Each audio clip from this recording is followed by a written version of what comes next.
Hello, my name is Sinéad Crowe, and I'm delighted to read a few pages from my sample translation of Lucy Fricke's The Diplomat, which has just been published by Ullstein.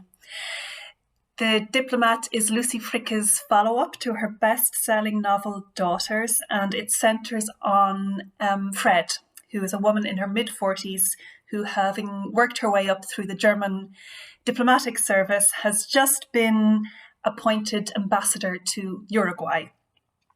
So she arrives in Montevideo, which is a rather sleepy German embassy, and she finds to her dismay that the most important responsibility she's going to have there is organising the embassy reception for German Unity Day.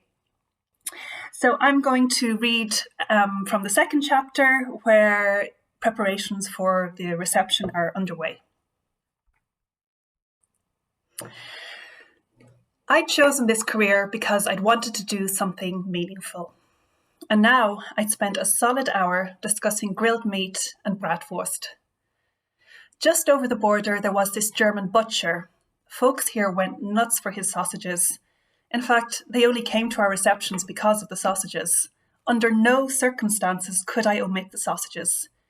The international community would be bitterly disappointed. And you know how unforgiving the community is, especially the international one. In other words, if the reunification sausages weren't on the menu, I might as well just pack up and leave. Even more torturous than the discussions about the barbecue were those about the anthem. Shall we play it on a CD? Too sterile. Get someone to sing it? Who? We could fly someone in. Just for the anthem. No, for the guests. But, they warned me, anyone who gets invited here secretly hopes it will be cancelled at the last minute. It was maddening. It was just so damn far away, they said. A 16-hour flight to sing the anthem for a few pesos. And climate-wise, it's unjustifiable. Artists these days expect you to offset their carbon. The carbon offsetting costs more than their fee, believe me. I nodded and took notes, my urge growing to throw a party for the ages. What about a band, I said, racking my brain for people I could ask. There must be musicians who'd be happy to travel to the other end of the world, people for whom a few pesos, as my cultural director said, was still money. Berlin was full of those kinds of people. Too expensive, he said. Annual budget. But, he added, a really good double bassist had moved here recently. World-renowned, awards and everything. But politically, well, difficult. He'd emigrated, was basically in exile here. Because of love, I said. Because it's nearly always love that makes people up sticks. Either love or despair over a failed life. Very often the two coincide. No, because of the Muslims. But there aren't any Muslims here. Exactly, Culture said. Germany has become an Islamic country, he says. He's convinced Sharia is going to be introduced any minute, so he left. He wants to enjoy the autumn of his life without Muslims. I'm open to anything, but please, no Nazis at an embassy reception, I said. He's not a Nazi, he's a double bassist. Absolutely no way. Culture nodded and crossed the name off his list. Okay, he said, but that makes things tricky. Are you trying to tell me all we have here are exiled Nazis? Well, history repeats itself. No, history rhymes.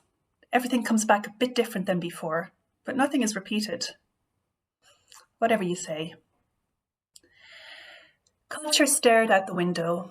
Someone was walking a tightrope strung between two palm trees, and a dog was peeing against the Goethe bust across the street. He shook his head mournfully. It's just a copy, you know, he said. The original is in France. They put this copy up here, and dogs urinate against it from morning till night. It takes a lot of optimism not to see it as a metaphor. It's just a bust, I said. He averted his sad gaze to the portrait of the German president hanging behind my head. Are you going to the reception this evening? He asked. I nodded. It's always a national day somewhere, isn't it? Yes, unfortunately. Do you have to do anything? Any meetings? No, I just have to stand around being Germany. Our job is to be a plant pot, I always say. These bloody plant pot evenings, he sighed, dragging his feet as he left my office. I looked out at the muddy sea as my computer started up. The same screen appeared that I saw on every posting. Regardless of where in the world I was, the screen remained the same. This interface was my home, and it made no difference whether paradise or a guarded barricade lay outside my window. Thank you for listening.